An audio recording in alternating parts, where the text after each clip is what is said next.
Jantungku mau copot. Pintu kamar terbuka, tapi bukan suamiku yang masuk. Orang asing itu langsung jalan ke arah lemariku, menatap tajam, dan berbisik, "Pilih, teriak sekarang dan mati perlahan di tangan suamimu, atau diam dan ikut permainanku untuk menghancurkannya." Aku tak menyangka. Ternyata, sebelum ceritanya dimulai, silahkan tulis di kolom komentar dari daerah mana saja teman-teman yang menonton cerita ini. Jangan lupa like dan subscribe agar channel ini bisa semakin berkembang dan bisa mempersembahkan cerita yang lebih menarik lagi. Suasana pesta pernikahan yang megah dan melelahkan itu akhirnya usai. Gedung resepsi yang sebelumnya dipenuhi ribuan tamu, cahaya lampu kristal yang menyilaukan, serta riuh rendah ucapan selamat kini telah berganti menjadi kesunyian yang menenangkan di dalam kamar hotel berbintang 5 itu. Ayana berdiri di depan cermin besar yang memantulkan bayangannya dalam balutan gaun pengantin berwarna putih gading. Hijabnya masih tertata rapi, dihiasi dengan payet-payet kecil yang berkilauan ditimpa cahaya lampu kamar yang temaram. Ia menghela napas panjang, mencoba meredakan detak jantungnya yang berpacu lebih cepat dari biasanya. Hari ini adalah hari yang paling ia tunggu seumur hidupnya. Hari di mana ia resmi menjadi istri dari Rudy, lelaki yang selama 2 tahun terakhir ini menjadi sandaran hatinya setelah kepergian kedua orang tuanya. Ayana menyentuh cincin emas yang melingkar di jari manisnya. Ia tersenyum malu-malu membayangkan momen ketika Rudy mengucapkan ijab kabul dengan lantang dan satu tarikan napas tadi pagi. Rudy tampak begitu gagah, saleh, dan sempurna di matanya. Lelaki itu adalah sosok imam yang ia impikan. Seseorang yang ia percaya mampu membimbingnya dan melanjutkan kepemimpinan di perusahaan peninggalan almarhum ayah. Ayana merasa menjadi wanita paling beruntung di dunia. Ia memandang sekeliling kamar pengantin yang luas itu. Kelopak mawar merah bertaburan di atas tempat tidur. Lilin-lilin aroma terapi menyala di sudut ruangan, menciptakan suasana romantis yang hangat. Tiba-tiba, sebuah ide jahil terlintas di benak Ayana. Rudy sedang berada di lobi sebentar untuk mengurus administrasi check-out bagi keluarga besar mereka yang menginap di hotel yang sama. Ini adalah kesempatan bagus. Ayana ingin memberikan kejutan kecil untuk suaminya. Ia tidak ingin menyambut Rudy dengan duduk manis di tepi ranjang seperti pengantin pada umumnya. Ia ingin membuat Rudy sedikit bingung mencarinya. Ayana terkikik pelan, mengangkat sedikit gaun pengantinnya yang berat, lalu berjalan jinjit menuju sebuah lemari pakaian besar yang berada di sudut ruangan. Lemari itu adalah jenis walk-in closet yang cukup luas, cukup untuk menyembunyikan dirinya di balik deretan jas dan gaun gantung. Dengan hati-hati, Ayana masuk ke dalam lemari tersebut. Ia menyelinap di balik deretan mantel tebal yang tergantung, memastikan tubuh mungilnya tertutup sempurna namun, matanya masih bisa mengintip melalui celah kecil di antara pintu lemari yang ia biarkan sedikit terbuka. Jantungnya berdebar kencang, bukan karena takut, melainkan karena antusiasme menanti reaksi Rudy.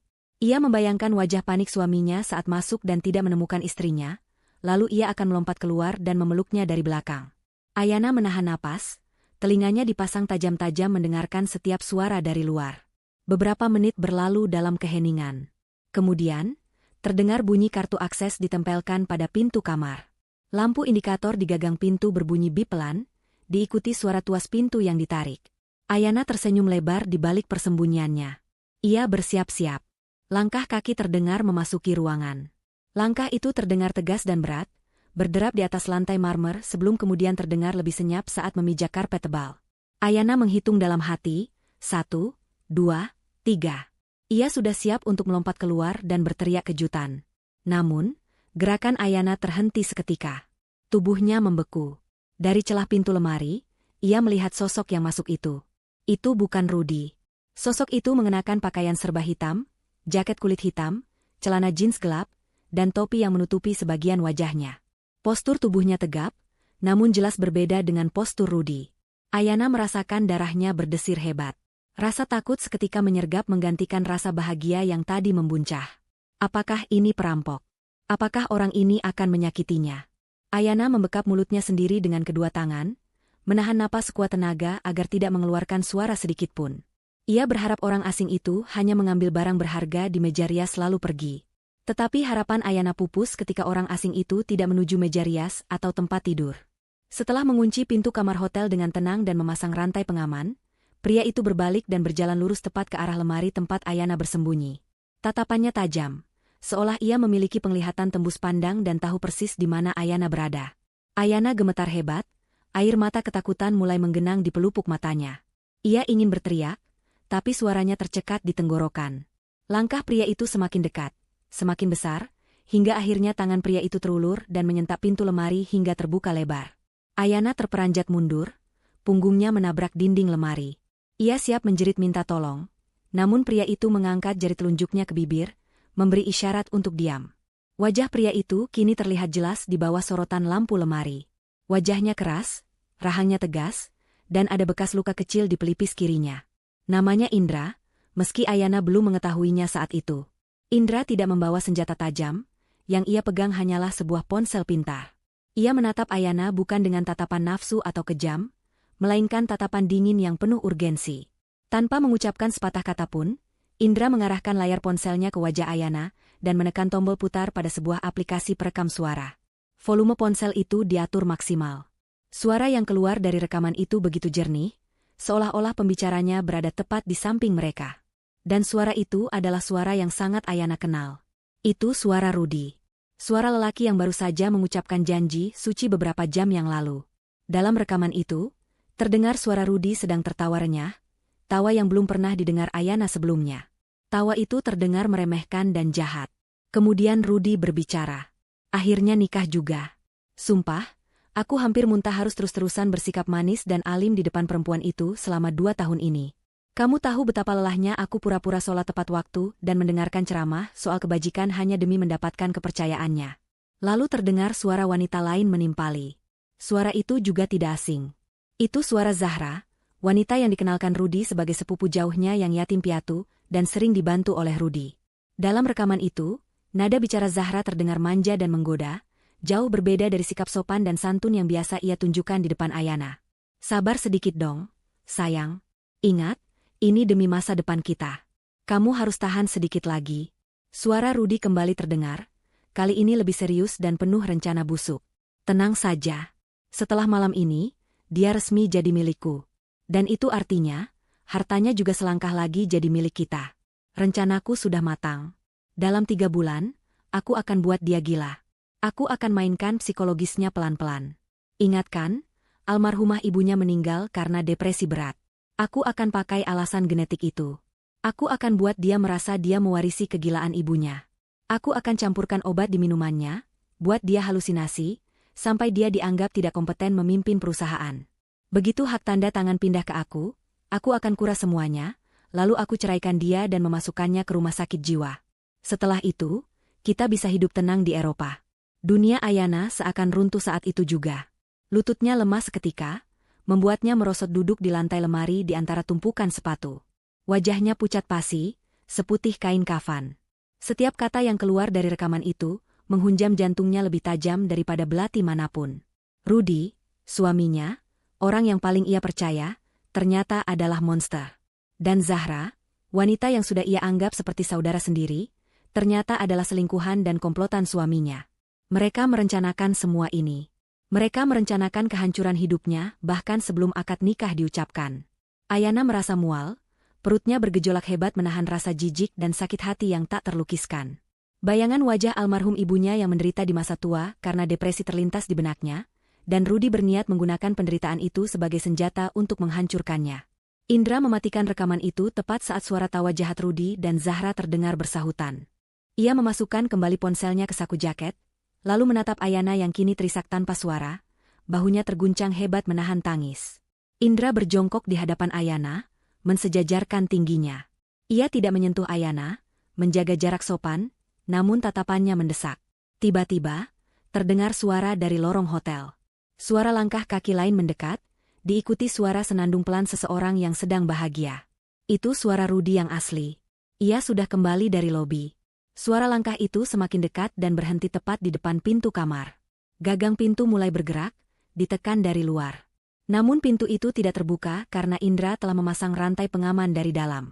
Ketukan pintu terdengar. Sayang, kok dikunci dari dalam? Kamu lagi ganti baju ya? Suara Rudy terdengar dari balik pintu, nadanya manis dan penuh kasih sayang. Nada yang sama yang selama ini membuat Ayana jatuh cinta, namun kini terdengar seperti desisan ular berbisa di telinganya. Indra menatap tajam ke manik mata Ayana yang basah.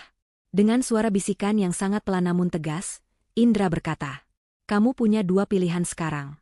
Pilihan pertama, kamu teriak sekarang, buat keributan, konfrontasi dia saat ini juga. Tapi aku jamin, Tanpa bukti fisik yang kuat dan persiapan mental, dia akan memutarbalikkan fakta. Dia akan bilang rekaman ini palsu, dia akan bilang kamu histeris karena stres pernikahan, dan rencana dia untuk membuatmu terlihat gila akan dimulai lebih cepat malam ini juga. Kamu akan mati perlahan di tangannya. Indra memberi jeda sejenak, membiarkan Ayana mencerna ancaman itu. Suara Rudi di luar kembali memanggil, kali ini sedikit lebih keras namun masih terdengar sabar. Ayana, sayang, buka pintunya dong. Indra melanjutkan bisikannya. Pilihan kedua, kamu diam. Hapus air matamu.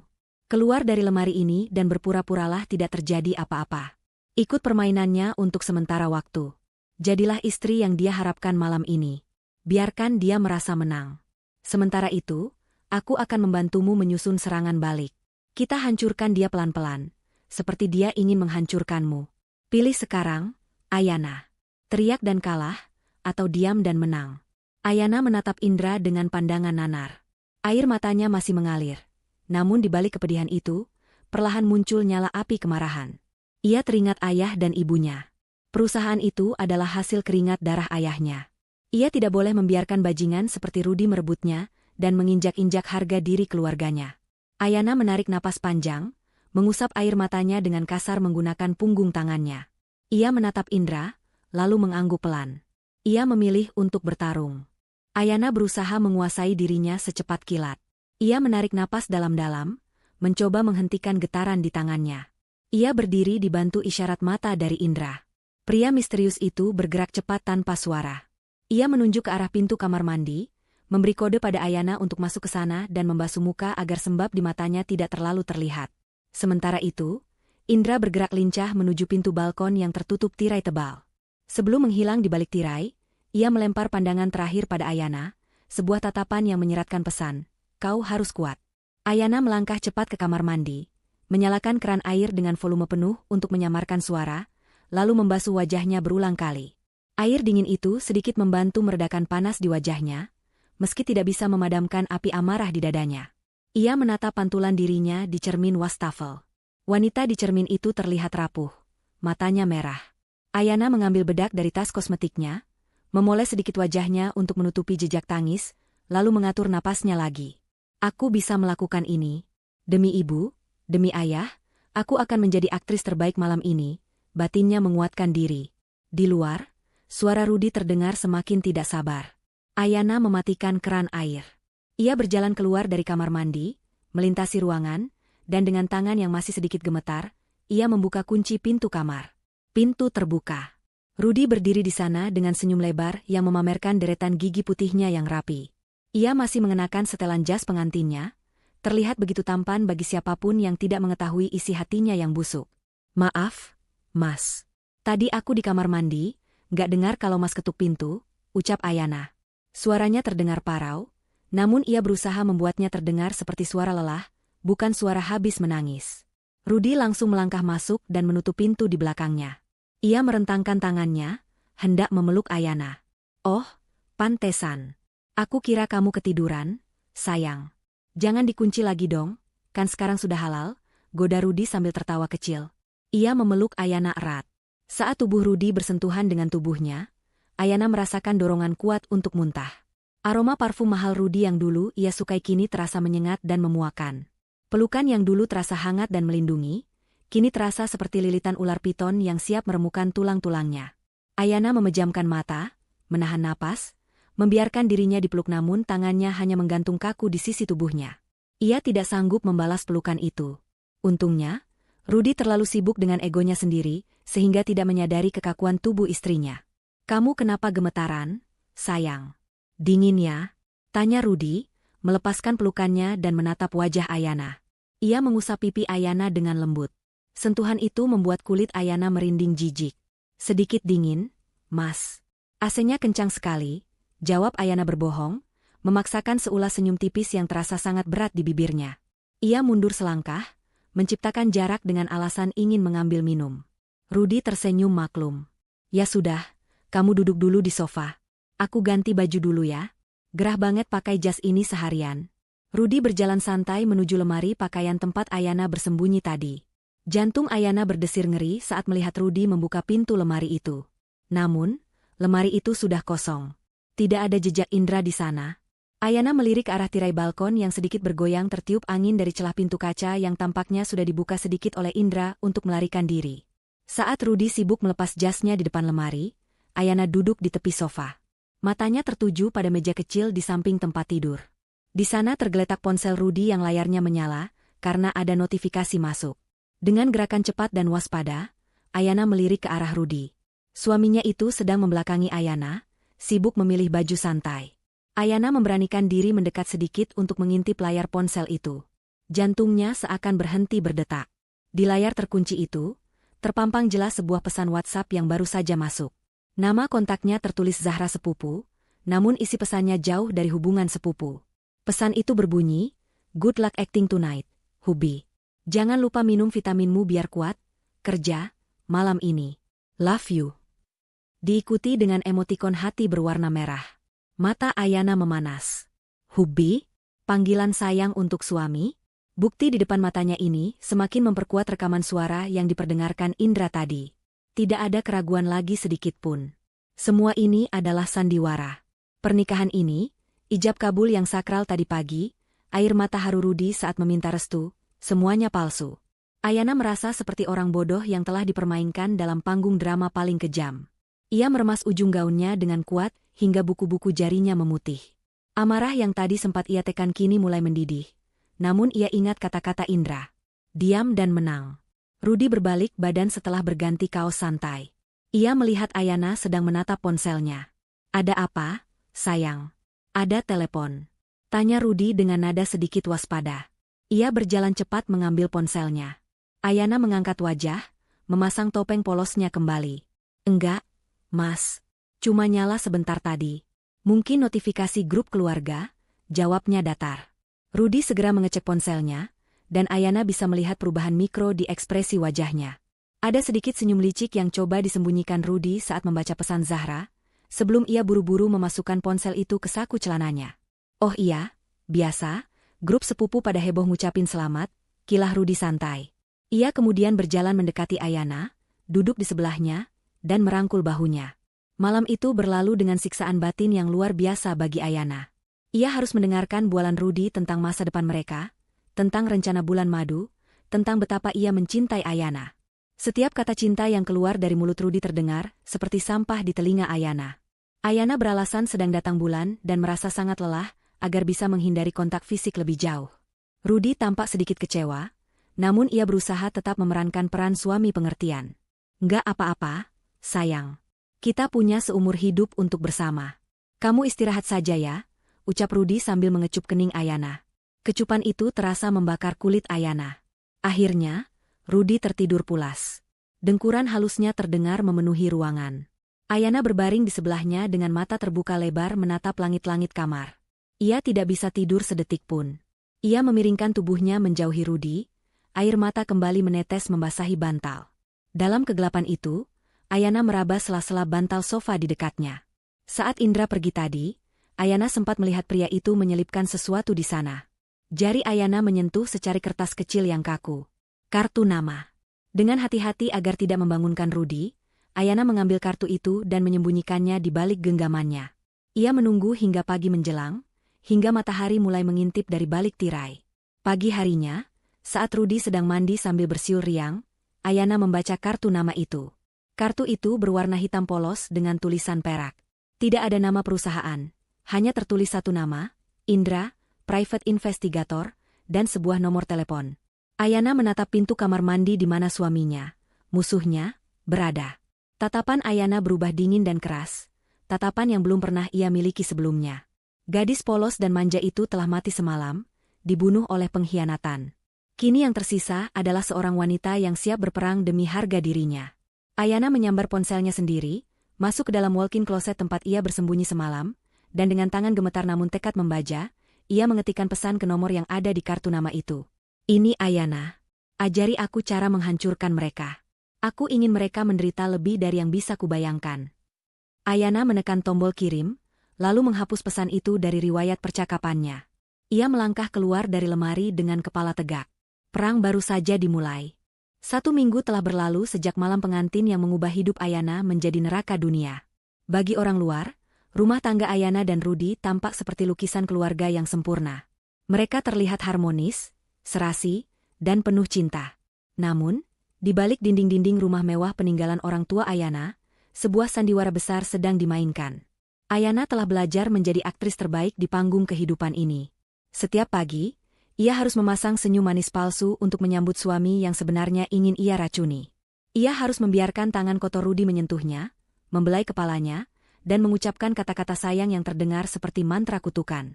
Rasa jijik itu tak pernah hilang, malah semakin menumpuk setiap harinya, menjadi bahan bakar kebencian yang membuat Ayana tetap waras dan waspada. Pagi itu, suasana di meja makan terasa begitu dingin bagi Ayana, meskipun sinar matahari menerobos masuk dengan hangat melalui jendela kaca besar yang menghadap ke taman belakang. Rudi duduk di ujung meja, menikmati nasi goreng buatan asisten rumah tangga dengan lahap. Sesekali ia melirik Ayana yang hanya mengaduk-aduk buburnya tanpa selera. Rudi meletakkan sendoknya, lalu menatap istrinya dengan sorot mata yang dibuat selembut mungkin, sebuah tatapan manipulatif yang dulu selalu berhasil meluluhkan hati Ayana. "Kamu kenapa, sayang? Kok makannya cuma diaduk-aduk? Masih kepikiran soal perusahaannya?" tanya Rudi dengan nada prihatin yang dibuat-buat.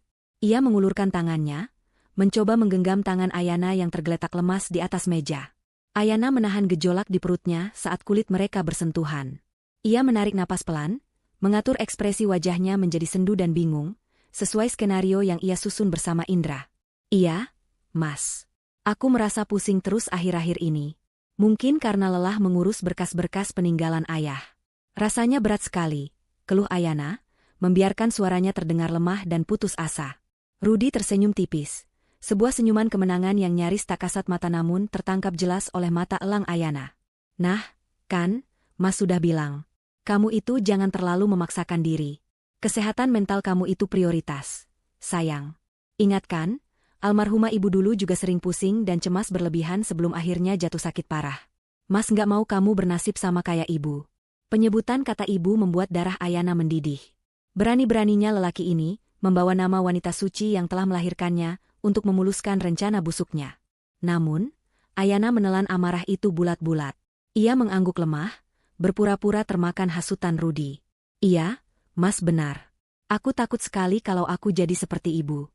Siangnya, Ayana meminta izin keluar rumah dengan alasan ingin ke salon untuk memanjakan diri agar pikiran lebih tenang. Rudi tentu saja mengizinkan dengan senang hati, menganggap itu tanda bahwa Ayana mulai lengah dan fokus pada hal-hal sepele. Namun, tujuan Ayana bukanlah salon kecantikan langganannya. Dengan menggunakan taksi online dan berganti kendaraan di tengah jalan untuk memastikan tidak ada yang membuntuti, Ayana menuju sebuah kafe kecil yang tersembunyi di pinggiran kota. Di sanalah Indra sudah menunggu. Indra duduk di sudut kafe yang paling gelap, mengenakan topi baseball dan kemeja flanel kotak-kotak. Tidak ada sapaan hangat saat Ayana duduk di hadapannya. Pria itu langsung menyodorkan sebuah amplop coklat tebal ke atas meja. Tatapannya serius, menyiratkan bahwa isi amplop itu bukanlah kabar baik. "Ini hasil investigasi lanjutan yang kamu minta," ucap Indra datar. Suaranya rendah, hanya terdengar oleh mereka berdua. "Aku menelusuri ulang kasus kecelakaan mobil yang menewaskan ayahmu setahun yang lalu. Polisi saat itu menutup kasusnya sebagai kecelakaan tunggal akibat remblong. Tapi naluriku berkata lain." Ayana menatap amplop itu dengan tangan gemetar. Jantungnya berdegup kencang. Ia tahu Rudi jahat, tapi seberapa jahat. Perlahan, ia membuka amplop itu dan menarik keluar lembaran-lembaran foto dan dokumen. Foto-foto kondisi mobil ayahnya yang hancur membuat matanya berkaca-kaca. Namun, dokumen perbankan yang diselipkan di belakangnya membuat napasnya tercekat. "Itu bukti transaksi," jelas Indra sambil menunjuk barisan angka di kertas rekening koran. 3 hari sebelum kecelakaan ayahmu, ada transfer uang dalam jumlah besar dari rekening pribadi Rudi ke seseorang bernama Jarot. Jarot ini adalah mantan mekanik bengkel yang punya catatan kriminal. Dan coba lihat tanggalnya. Itu tepat saat Rudi punya hutang judi online yang jatuh tempo sebesar 5 miliar rupiah. Ayana membekap mulutnya. Matanya membelalak tak percaya membaca nominal hutang dan tanggal transaksi itu. "Jadi, maksud kamu, Mas Rudi yang merusak rem mobil ayah?" Indra mengangguk tegas. "Ayahmu baru saja menolak memberikan pinjaman uang pada Rudi untuk menutupi hutang judinya." Rudi panik. Dia dikejar debt collector. Satu-satunya jalan pintas untuk mendapatkan uang dan menguasai harta warisan adalah dengan menyingkirkan ayahmu dan menikahimu secepatnya. Dia membunuh ayahmu, Ayana. Ini bukan sekadar perselingkuhan atau perebutan harta. Ini pembunuhan berencana. Air mata menetes membasahi pipi Ayana. Rasa sakit kehilangan ayahnya kembali menyeruak, kali ini bercampur dengan kemarahan yang begitu dahsyat hingga rasanya dada Ayana sesak.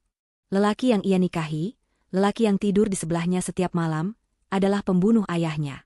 Tangan Ayana mengepal erat hingga kuku-kukunya menancap ke telapak tangan. Aku akan membunuhnya, desis Ayana penuh dendam. Aku akan membunuhnya dengan tanganku sendiri. Jangan, potong Indra cepat. Dia menatap Ayana tajam. Kalau kamu membunuhnya sekarang, kamu yang masuk penjara. Zahra akan bebas dan mungkin tetap menikmati sebagian aset yang sudah dialihkan. Kita harus main cantik. Kita harus buat mereka hancur sehancur-hancurnya. Kehilangan segalanya, nama baik, harta, dan kebebasan, sebelum akhirnya membusuk di penjara seumur hidup. Itu pembalasan yang pantas. Ayana menghapus air matanya kasar. Ia menarik napas panjang, mencoba menenangkan gemuruh di dadanya. Kamu benar.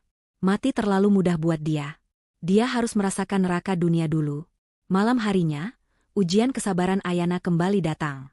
Saat ia pulang ke rumah, ia menemukan Rudy sedang duduk di ruang tamu bersama Zahra.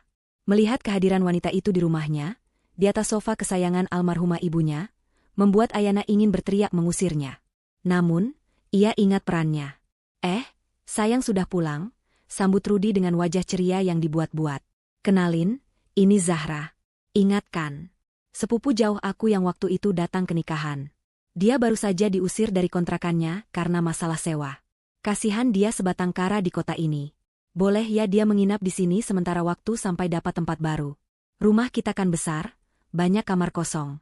Zahra berdiri, memasang wajah memelas yang sangat meyakinkan. Maaf ya, Mbak Ayana.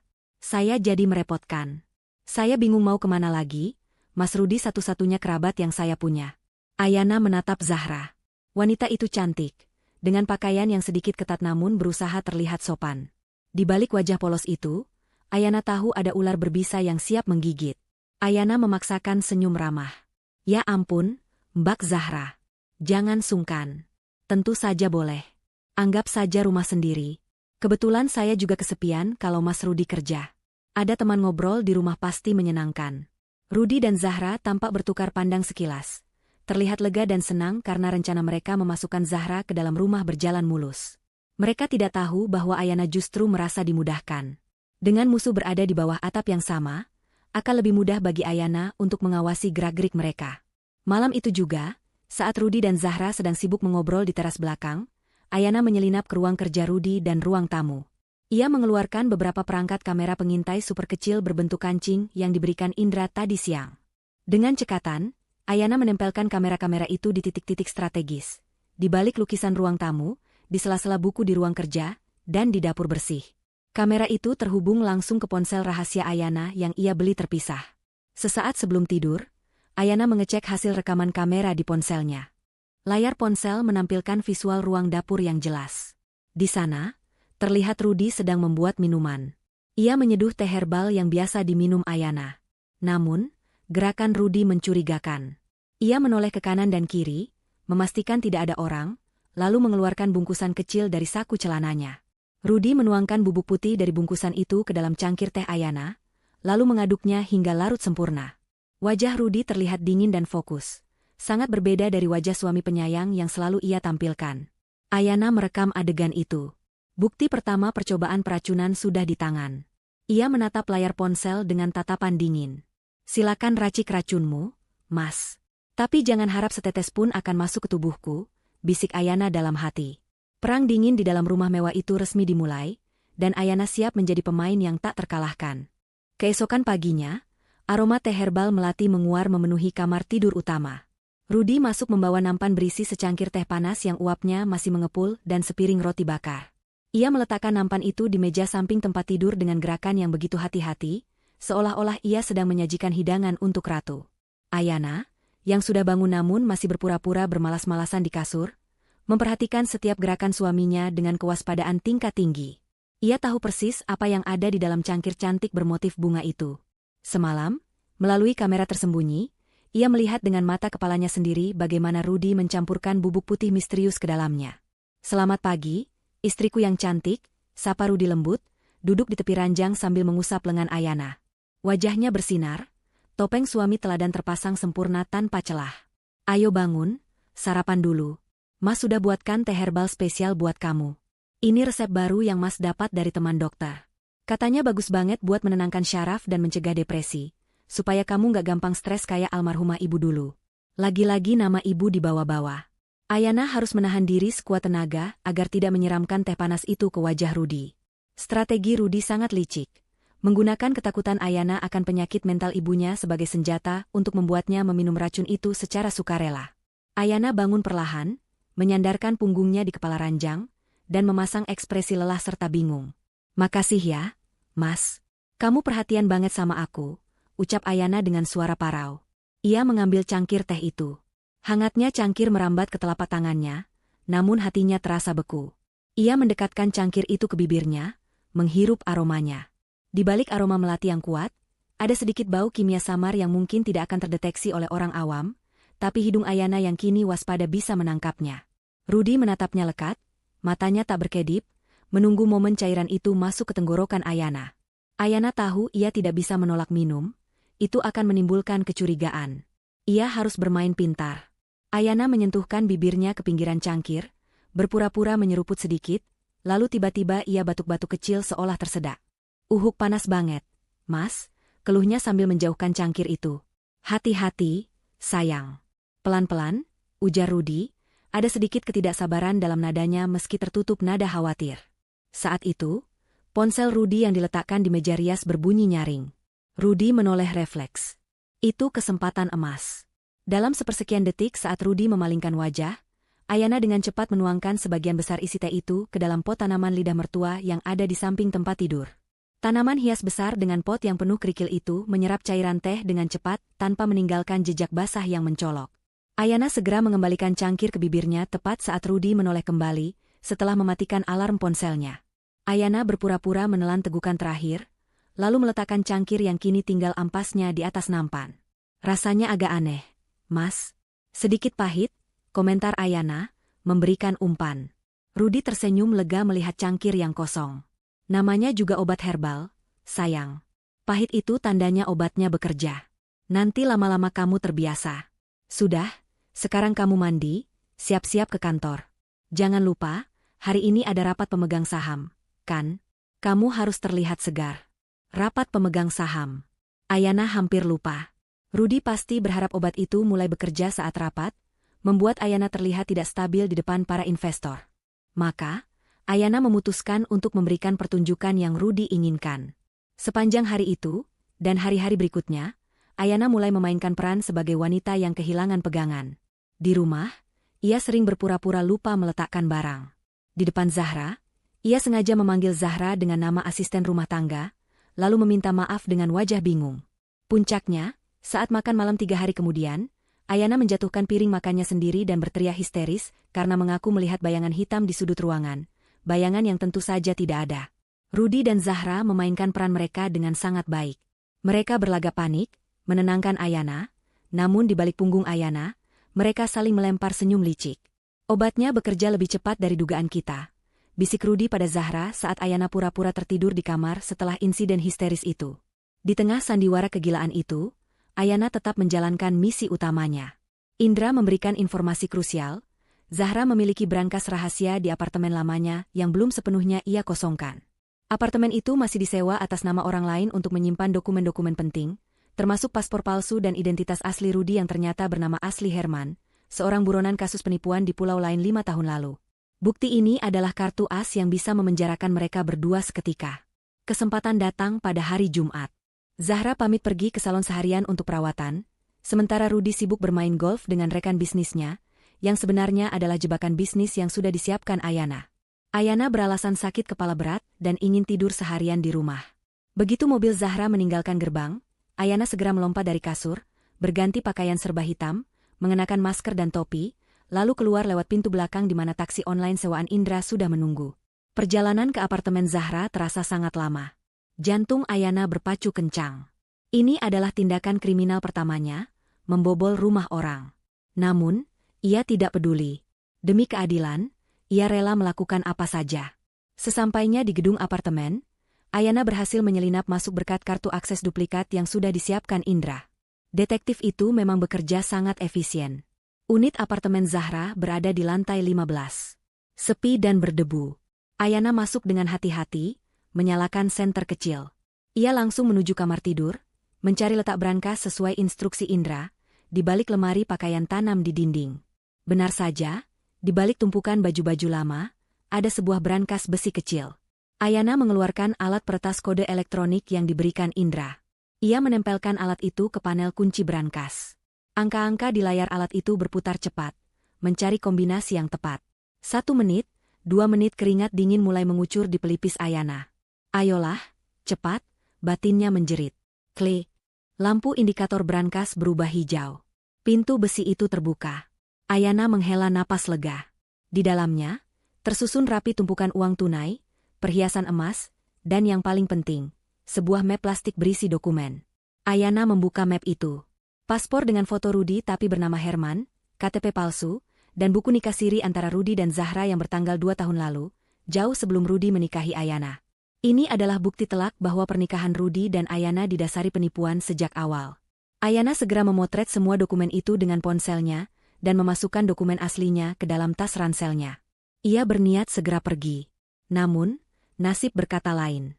Terdengar suara bip dari pintu depan apartemen. Seseorang menempelkan kartu akses. Darah Ayana tersirap. Itu pasti Zahra.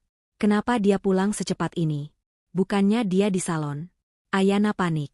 Tidak ada jalan keluar lain selain pintu depan. Jendela apartemen ini terkunci mati dan terlalu tinggi untuk melompat. Langkah kaki terdengar masuk ke dalam unit apartemen, disertai suara Zahra yang sedang menelepon dengan nada kesal. Iya, Mas. Salonnya tutup mendadak ada renovasi, sialan banget kan. Aku mau ambil baju ganti dulu di apartemen lama sekalian cek barang, ucap Zahra sambil berjalan menuju kamar tidur. Ayana terjebak di kamar tidur. Langkah kaki Zahra semakin dekat.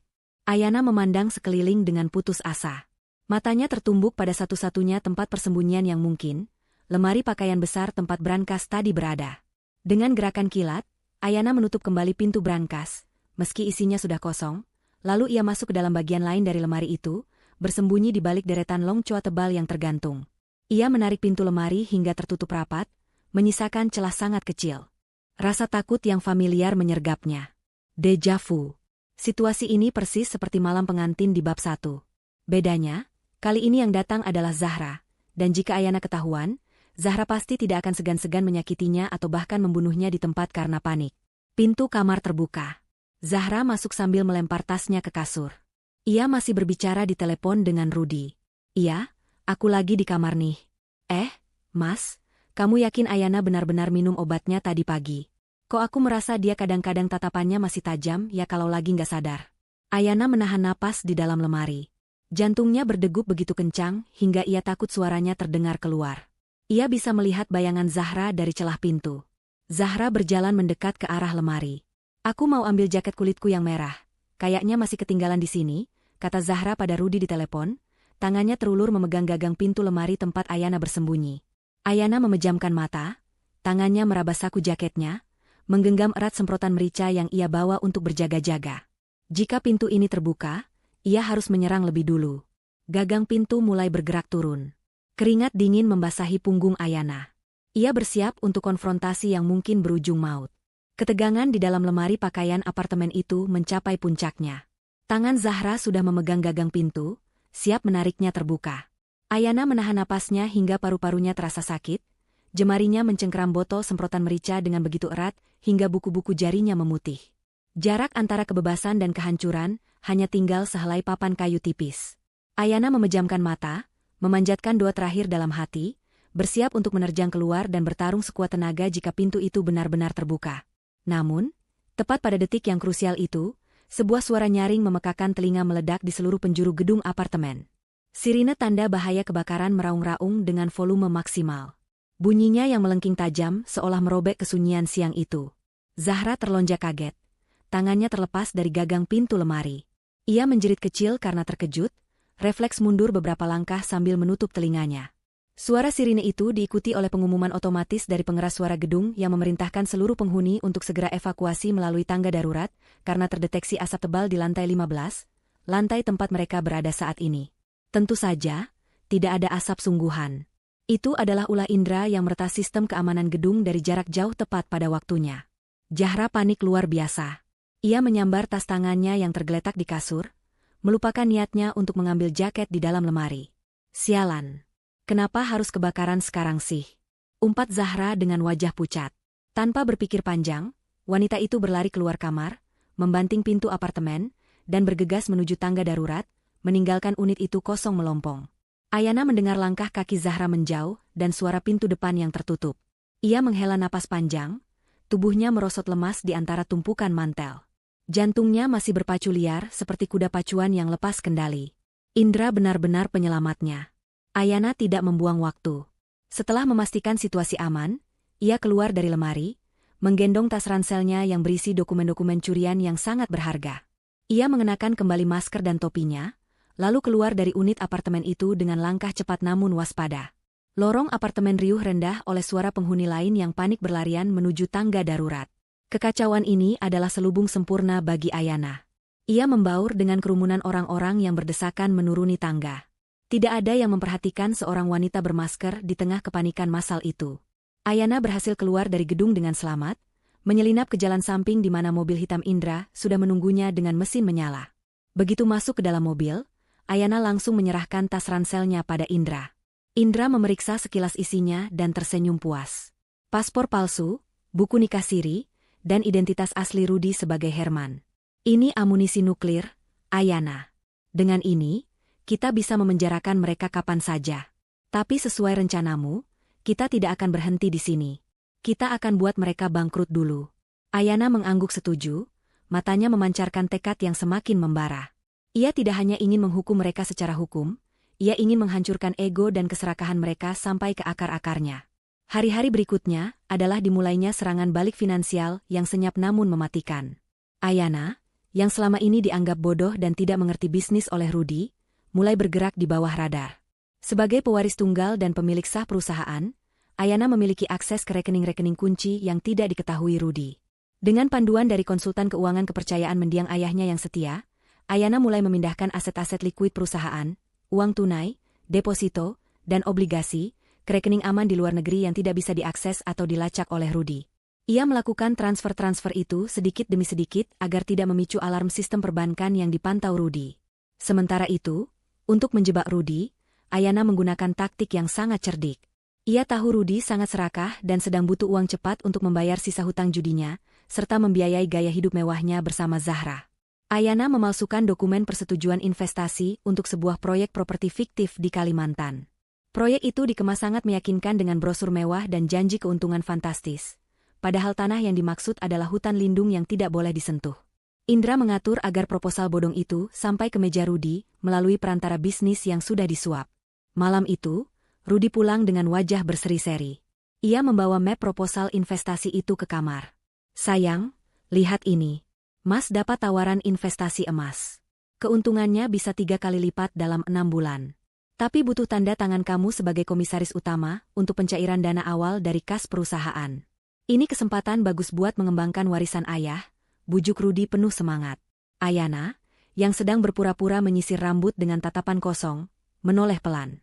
Ayana mengambil pena yang disodorkan Rudy. Ia menatap kertas itu, lalu menatap Rudy. Mas yakin ini bagus? Tanya Ayana dengan nada ragu yang dibuat-buat. Tentu saja, sayang. Mas sudah cek semuanya. Kamu percaya sama Mas, kan? Desak Rudy tidak sabar. Ayana akhirnya membubuhkan tanda tangannya. Bukan tanda tangan aslinya, melainkan tanda tangan yang sedikit dimodifikasi sehingga nantinya bisa ia sangkal di pengadilan sebagai tanda tangan di bawah tekanan atau pemalsuan. Rudy tidak menyadarinya. Ia terlalu gembira membayangkan uang miliaran rupiah akan masuk ke rekening pribadinya, tidak sadar bahwa uang itu akan lenyap ditelan penipu yang sebenarnya adalah tim Indra, meninggalkan Rudy dengan hutang perusahaan yang harus ia agung secara pribadi. Langkah selanjutnya adalah menghancurkan aliansi antara Rudy dan Zahra. Ayana tahu bahwa hubungan yang didasari kejahatan selalu rapuh, karena tidak ada kepercayaan sejati di sana. Ia mulai menanamkan benih curiga. Suatu sore, saat Zahra sedang duduk santai di ruang keluarga sambil memoles kukunya, Ayana duduk di sebelahnya. Wajah Ayana terlihat bingung, seolah-olah ia sedang melamunkan sesuatu yang mengganggu pikirannya. Mbak Zahra, Panggil Ayana pelan. Zahra menoleh, sedikit terganggu. Ya, Mbak Ayana. Kenapa? Ayana menatap Zahra dengan pandangan polos. Tadi malam, Mas Rudi mengigau lagi. Dia sering banget mengigau akhir-akhir ini. Tapi semalam ucapannya aneh banget. Dia bilang, kalau uangnya sudah dapat, aku harus singkirkan Zahra secepatnya. Dia terlalu banyak tahu, berbahaya. Aku mau nikah sama Clara saja, lebih mudah. Zahra, kamu kenal siapa itu Clara? Wajah Zahra seketika berubah kaku. Kuteks yang sedang ia pegang nyaris terlepas dari tangannya. Clara adalah nama mantan pacar Rudi yang dulu sangat dicemburui Zahra. Zahra tertawa sumbang, berusaha menutupi kegugupannya. Ah, masa sih, Mbak? Mungkin Mbak Ayana salah dengar. Mas Rudi kan tidurnya nyenyak. Ayana menggeleng pelan, memasang wajah semakin bingung. Enggak, Mbak. Jelas banget. Dia bilang dia capek diatur-atur sama Zahra. Dia mau bebas. Duh, maaf ya Mbak. Aku jadi curhat ngawur. Mungkin cuma mimpi. Ayana kemudian beranjak pergi meninggalkan Zahra yang kini duduk terpaku dengan wajah merah, pada menahan amarah dan ketakutan. Racun keraguan telah menyebar. Zahra yang posesif dan paranoid mulai memakan umpan itu mentah-mentah.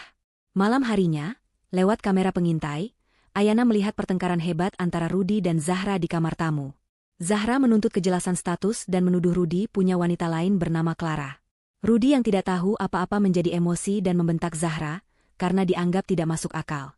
Pertengkaran itu berakhir dengan Zahra membanting pintu dan Rudi menendang kursi. Ayana tersenyum dingin dari balik layar ponselnya di kamar tidur utama.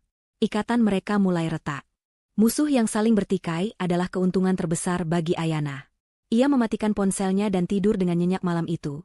Sementara di kamar lain, dua pengkhianat itu tidak bisa memejamkan mata karena rasa curiga yang menggerogoti hati mereka. Strategi Ayana untuk berpura-pura gila kini memasuki tahap paling krusial. Rudi semakin tidak sabar.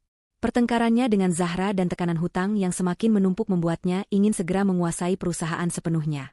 Ia tidak bisa menunggu 3 bulan seperti rencana awal. Ia butuh hak tanda tangan penuh sekarang juga.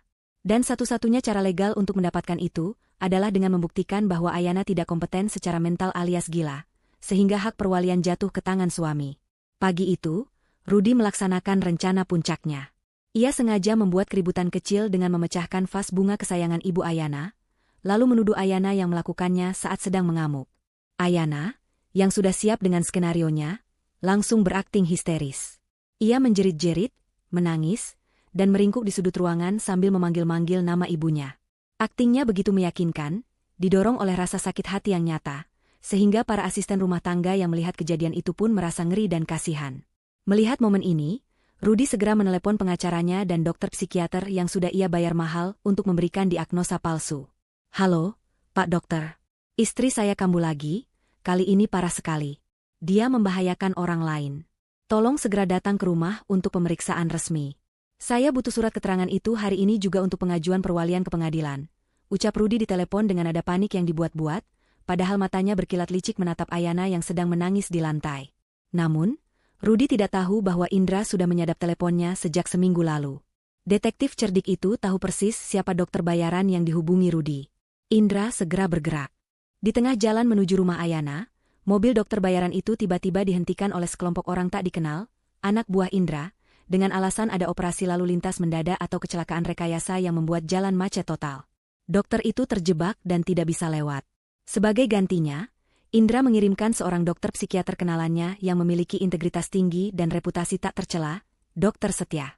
Dr. Setia datang dengan didampingi oleh 2 perawat resmi dari rumah sakit jiwa terkemuka, membuat kedatangan mereka terlihat sangat sah dan prosedural. Bel rumah berbunyi. Rudi bergegas membuka pintu, berharap melihat dokter bayarannya. Ia sedikit terkejut melihat sosok dokter asing yang berdiri di sana. Maaf, Anda siapa? Saya menunggu Dr. Burhan, tanya Rudi bingung. Dokter Setia tersenyum ramah namun tegas, menunjukkan kartu identitasnya. Saya Dokter Setia, spesialis kejiwaan dari Rumah Sakit Pusat. Dokter Burhan mengalami kecelakaan kecil di jalan dan meminta saya menggantikannya karena ini kasus darurat, kan? Beliau tidak ingin pasien tertunda penanganannya. Saya sudah bawa peralatan lengkap untuk tes kompetensi mental. Rudi ragu sejenak. Rencananya bisa berantakan jika dokternya bukan orang dalam. Tapi ia tidak punya pilihan. Pengacara dan notaris sudah menunggu di ruang kerja. Jika ia membatalkan pemeriksaan sekarang, ia akan kehilangan momentum dan harus menunggu lagi. Lagi pula, pikir Rudy, Ayana sudah minum obat halusinasi itu setiap hari selama berminggu-minggu. Siapapun dokternya, pasti akan melihat bahwa Ayana memang gila. Obat itu tidak mungkin bohong. Dengan keyakinan itu, Rudy mempersilakan dokter Setia masuk. Silakan, Dok. Istri saya ada di kamar. Kondisinya sangat tidak stabil. Pemeriksaan dilakukan di kamar tidur utama. Rudy, Zahra, dan pengacara ikut masuk sebagai saksi. Ayana duduk di tepi ranjang, rambutnya acak-acakan, tatapannya liar. Dokter Setia duduk di hadapannya, mengeluarkan alat rekam dan berkas tes. Rudy berdiri di sudut ruangan, melipat tangan di dada dengan senyum penuh kemenangan yang tertahan. Sebentar lagi, batinnya, sebentar lagi semuanya milikku. Ibu Ayana, bisa dengar saya? Tanya dokter Setia lembut. Ayana menunduk, badannya bergoyang-goyang pelan. Dokter Setia mulai mengajukan pertanyaan-pertanyaan standar untuk menguji orientasi waktu, tempat, dan logika. Rudy menahan napas, menunggu Ayana meracau tentang hantu atau monster seperti biasanya. Namun, sesuatu yang mengejutkan terjadi. Ayana perlahan mengangkat kepalanya. Ia berhenti menggoyangkan tubuhnya. Tatapan matanya yang tadi liar dan kosong, tiba-tiba berubah menjadi tenang, fokus, dan tajam. Ia merapikan rambutnya dengan gerakan anggun, lalu menatap dokter Setia dengan sorot mata orang yang sangat waras. Saya bisa mendengar dokter dengan sangat jelas, jawab Ayana. Suaranya jernih, tegas, dan berwibawa. Tidak ada getaran ketakutan atau kebingungan sedikit pun di sana. Rudy ternganga. Zahra terbelalak kaget. Ruangan itu mendadak hening seketika. Dokter Setia melanjutkan pertanyaannya, sedikit terkejut dengan perubahan drastis pasiennya namun tetap profesional. Ibu tahu sekarang hari apa dan di mana kita berada? Tentu saja, Dok. Sekarang hari Selasa, tanggal 25. Kita berada di rumah saya, di kamar tidur utama. Dan pria yang berdiri di sana dengan wajah pucat itu adalah suami saya, Rudy, yang sepertinya kecewa karena saya bisa menjawab pertanyaan ini, jawab Ayana sambil menunjuk Rudy dengan tenang. Rudy panik. Ia maju selangkah. Dok, dia cuma pura-pura waras. Itu bagian dari penyakitnya. Tadi dia teriak-teriak histeris. Tes dia lebih dalam lagi. Dia pasti halusinasi. Dokter Setia mengangkat tangan, meminta Rudy diam. Biarkan saya melakukan tugas saya, Pak. Dokter Setia kemudian memberikan serangkaian tes logika, hitungan matematika, dan tes memori jangka pendek. Ayana melahap semua tes itu dengan sempurna.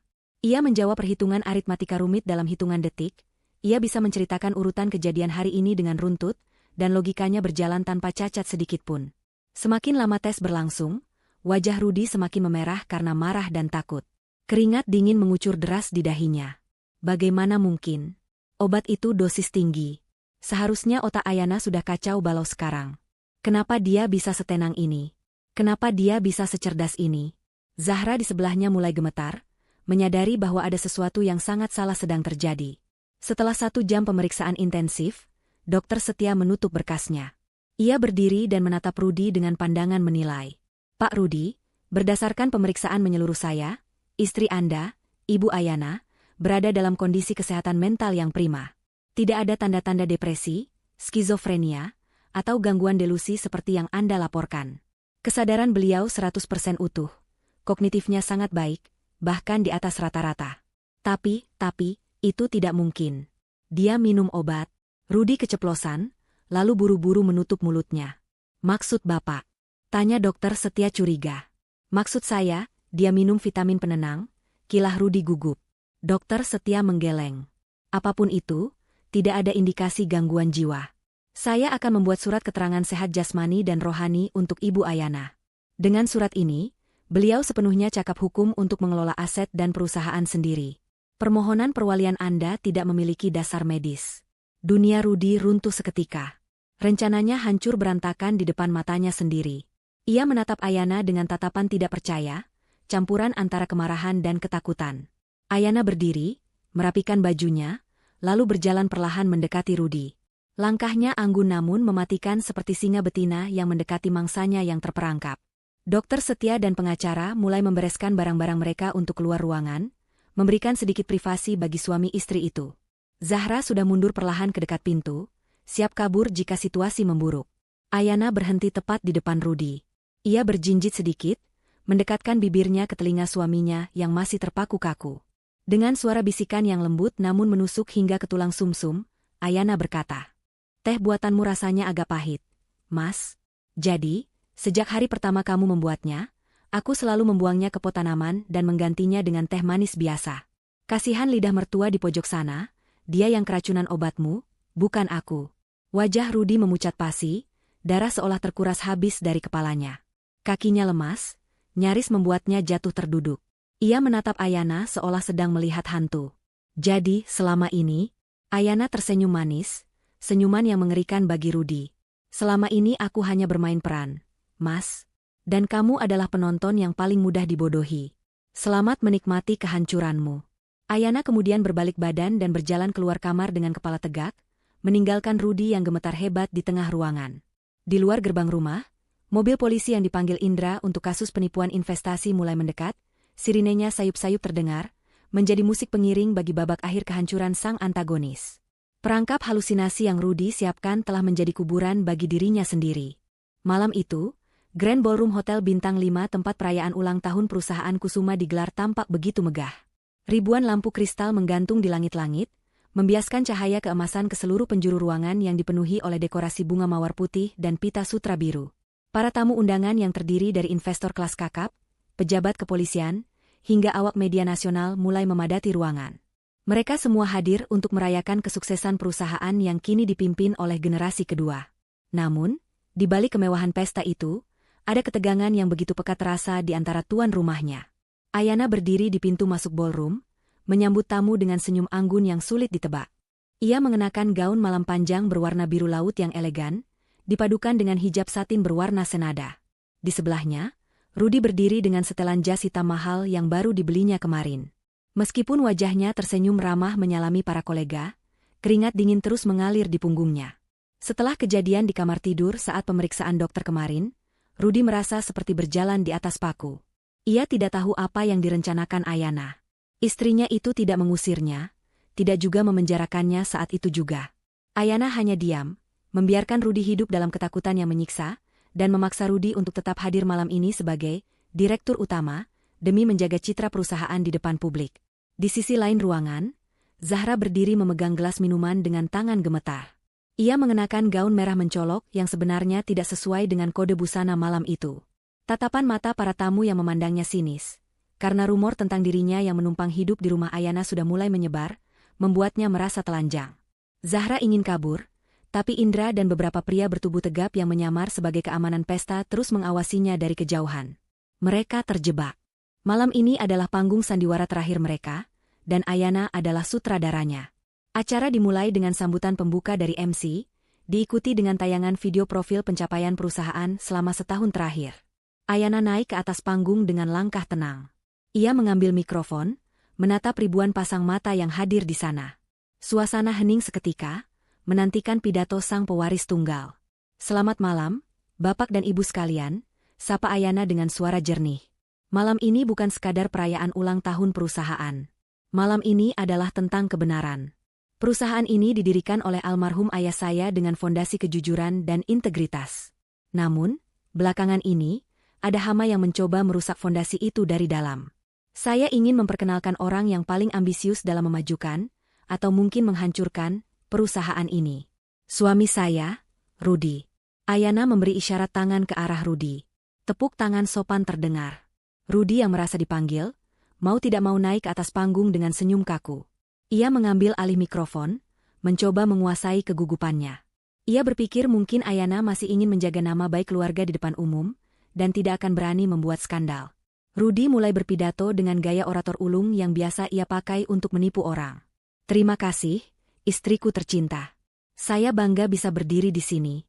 Visi saya ke depan adalah membawa perusahaan ini menjadi pemimpin pasar global. Saya akan bekerja keras siang dan malam demi amanah almarhum ayah mertua saya." Belum selesai kalimat Rudi, tiba-tiba lampu utama ballroom padam total. Ruangan menjadi gelap gulita, hanya disinari oleh cahaya proyektor raksasa di belakang panggung yang mendadak menyala terang. Para tamu berbisik-bisik bingung. Rudi menoleh ke belakang, mengira itu adalah bagian dari presentasi visualnya. Namun, apa yang terpampang di layar raksasa itu membuat darahnya membeku seketika. Itu bukan grafik saham. Itu adalah rekaman CCTV resolusi tinggi. Video itu menampilkan ruang tamu rumah Ayana.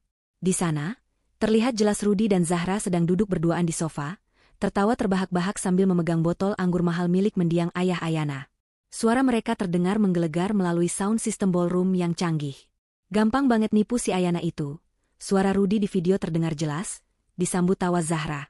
Dia persis kayak ibunya yang lemah. Tinggal kasih obat sedikit tiap hari, lama-lama dia bakal gila beneran. Terus kita bisa kuasai semuanya. Dasar wanita bodoh. Tapi mas, gimana kalau dia sadar? Tanya Zahra di video. Nggak bakal. Kalau dia mulai curiga, ya kita buat dia menyusul bapaknya. Remblong lagi, atau overdosis obat. Gampang kan? Jawab Rudy santai sambil meneguk minumannya. Ribuan tamu di dalam ballroom terperanjat. Jeritan kaget terdengar di mana-mana. Suasana ballroom yang tadinya elegan berubah menjadi kacau balau. Kamera wartawan yang tadinya merekam pidato, kini dengan sigap mengarah ke layar proyektor dan ke wajah Rudy yang pucat pasi di atas panggung. Tidak berhenti di situ, video berganti menampilkan bukti dokumen-dokumen palsu Rudy, paspor atas nama Herman, dan bukti transfer pembayaran hutang judi yang menggunakan uang perusahaan. Rudy mundur terhuyung-huyung. Mikrofon di tangannya jatuh berdebum, menghasilkan suara feedback yang menyakitkan telinga. Ia menatap Ayana yang berdiri di pinggir panggung. Ayana tidak tersenyum. Wajahnya dingin, tanpa ekspresi, menatap Rudy seperti menatap sampah. Ini adalah eksekusi publik. Ayana tidak hanya ingin memenjarakannya, dia ingin membunuh karakter Rudy di hadapan seluruh dunia bisnis.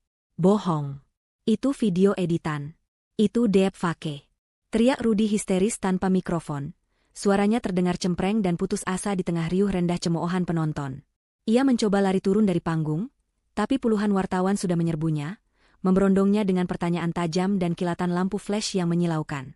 Di sudut ruangan, Zahra yang melihat kehancuran Rudy mencoba menyelamatkan dirinya sendiri. Ia tahu kapal ini akan karam, dan ia tidak mau ikut tenggelam. Saat beberapa petugas keamanan mendekatinya, Zahra justru berteriak histeris, menunjuk-nunjuk ke arah Rudy di panggung. Dia yang paksa saya. Dia otaknya. Teriak Zahra, air mata buayanya mengalir deras. Saya diancam. Rudy yang membunuh ayahnya Ayana. Saya saksinya. Saya punya buktinya. Jangan tangkap saya, tangkap dia. Pengkhianatan itu terjadi begitu cepat dan brutal. Rudy yang mendengar teriakan Zahra dari kejauhan merasa ditikam dari belakang. Ia menatap Zahra dengan tatapan penuh kebencian. Perseteruan dua antagonis itu menjadi tontonan yang memalukan. Rudy yang terpojok dan dipermalukan habis-habisan kehilangan akal sehatnya. Ia melihat pintu keluar darurat di sebelah kanan panggung. Ia mendorong kerumunan wartawan dengan kasar, memukul siapa saja yang menghalanginya, dan berlari nekat menuju pintu itu. Namun, sebelum ia bisa mencapai gagang pintu, sesosok tubuh tegap menghadangnya. Indra berdiri di sana, melipat tangan di dada dengan santai, seolah sudah menunggu momen ini sejak lama. Mau kemana, Pak Direktur? Pesta baru saja dimulai, sindir Indra. Minggir kau, bajingan. Teriak Rudy sambil melayangkan pukulan ke wajah Indra. Namun, Indra dengan mudah menangkis pukulan amatir itu, memutar lengan Rudy ke belakang punggung, dan mendorong wajahnya ke dinding. Polisi berseragam lengkap yang sudah disiagakan sejak awal segera merangsek masuk, memborgol tangan Rudy yang meronta-ronta. Di sisi lain, Zahra juga tidak luput. Meskipun ia berteriak mengaku sebagai korban, polisi wanita tetap menyeretnya keluar karena bukti keterlibatannya dalam pemufakatan jahat sudah sangat kuat. Malam itu, pesta ulang tahun perusahaan berubah menjadi drama penangkapan paling sensasional tahun ini.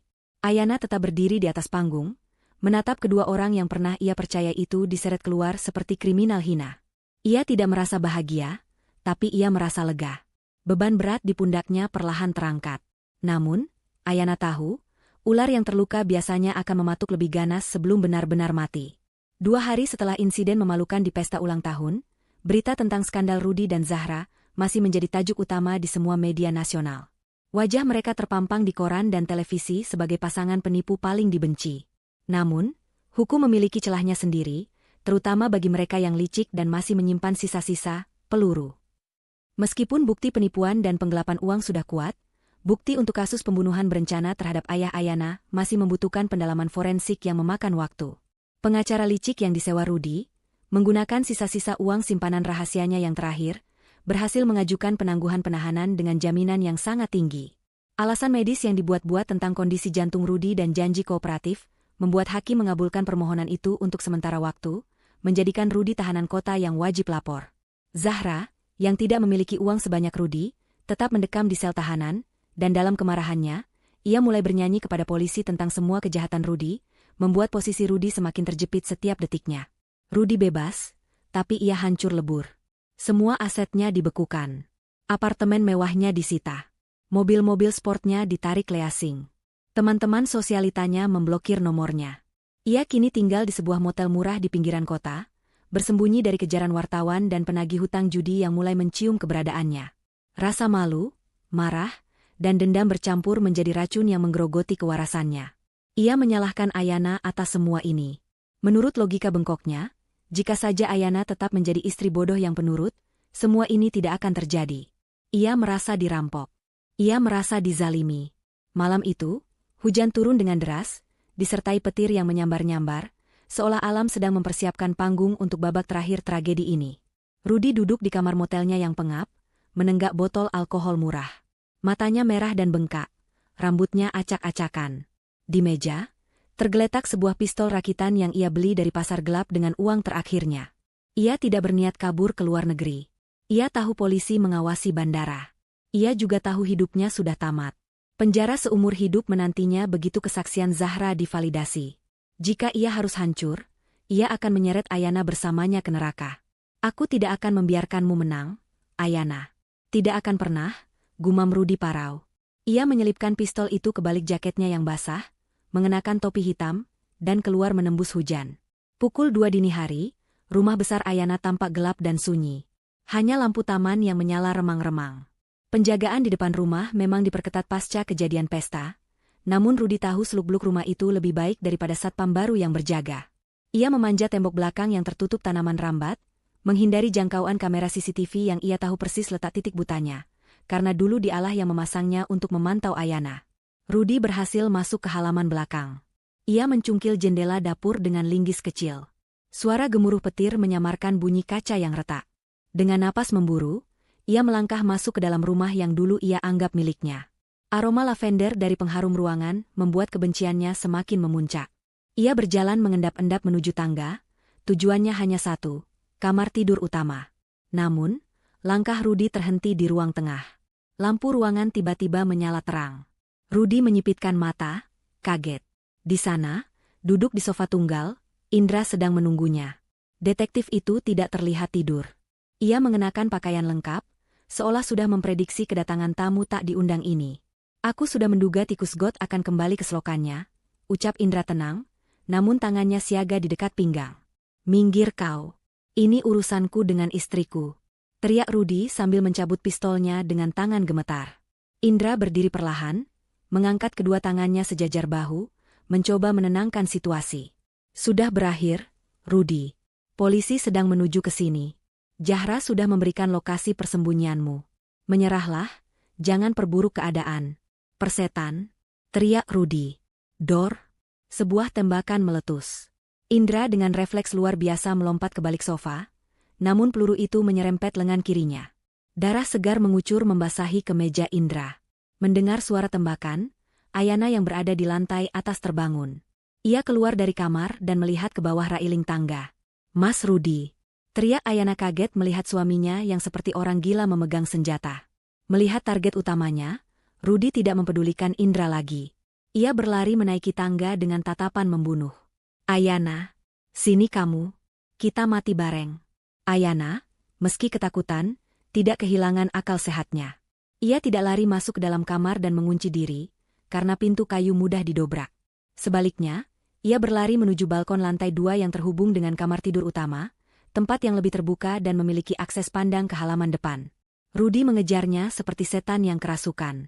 Indra, sambil memegangi lengannya yang berdarah, bangkit dan mengejar Rudi dari belakang, menahan rasa sakit yang menyengat. Rudi, berhenti, teriak Indra. Ayana sampai di balkon. Angin malam dan hujan langsung menerpa wajahnya. Ia mundur hingga punggungnya menabrak pagar pembatas balkon. Di bawah sana, taman yang gelap terlihat jauh. Tidak ada jalan lari. Pintu kaca balkon terbuka lebar. Rudi muncul dari balik pintu, napasnya tersengal-sengal, Pistol di tangannya terarah lurus ke dada Ayana. Habis kamu sekarang. Tidak ada lagi sandiwara, tidak ada lagi kamera, desis Rudy sambil berjalan mendekat pelan-pelan, menikmati ketakutan di wajah Ayana. Kamu pikir kamu pintar? Hah? Kamu cuma wanita lemah yang bersembunyi di balik laki-laki lain. Ayana mengangkat dagunya, menatap mata suaminya tanpa berkedip. Hujan membasahi hijab dan wajahnya, menyamarkan air mata yang mungkin keluar. Aku bukan wanita lemah yang kamu kenal 2 tahun lalu, Mas. Wanita itu sudah mati saat dia mendengar rekaman suaramu. Yang berdiri di depanmu sekarang adalah mimpi burukmu. Rudy tertawa gila. Mimpi buruk? Kamu itu cuma Brooke. Indra menerjang tubuh Rudy dari belakang. Keduanya jatuh berguling di lantai balkon yang licin karena air hujan. Pistol Rudy terlempar jauh ke sudut balkon. Terjadi pergulatan sengit antara Indra yang terluka dan Rudy yang mengamuk buta. Pukulan demi pukulan mendarat. Indra, meski ahli bela diri, tenaganya terkuras karena pendarahan di lengannya. Rudy yang sedang dalam mode adrenaline rush bertarung secara liar, menggigit dan mencakar. Rudy berhasil menendang luka di lengan Indra, membuat Indra mengerang kesakitan dan pegangannya terlepas. Rudy bangkit dengan sempoyongan, matanya liar mencari pistolnya. Ia melihat pistol itu tergeletak di dekat pot bunga. Ia merangkak cepat untuk mengambilnya. Indra mencoba bangkit tapi tubuhnya terlalu lemah. Ayana, lari, teriak Indra. Namun Ayana tidak lari. Ia melihat Rudy sudah menggenggam gagang pistol itu dan mulai berbalik ke arah mereka. Ayana tahu, jika ia lari, Indra akan ditembak mati di tempat. Keberanian yang entah datang dari mana merasuki tubuh Ayana. Ia teringat semua latihan pertahanan diri singkat yang diajarkan Indra, teringat wajah ayah dan ibunya, teringat semua penghinaan yang ia terima. Saat Rudy baru setengah berdiri dan belum sempat mengokang pistolnya dengan benar, Ayana berlari menerjang. Bukan untuk memukul, tapi ia melakukan tendangan front kick sekuat tenaga menggunakan tumit sepatunya, tepat mengarah ke ulu hati Rudy, dan disusul dorongan keras ke bahu pria itu. Posisi Rudy yang tidak seimbang di lantai licin, ditambah hantaman keras yang tak diduganya dari istri lemahnya, membuatnya terhuyung ke belakang. Kakinya terpeleset.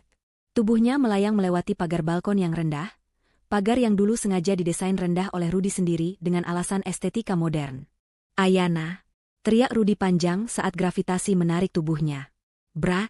Terdengar suara hantaman keras dan menyakitkan saat tubuh Rudy mendarat di atas atap mobil Indra yang terparkir di bawah, lalu terguling jatuh ke paving block.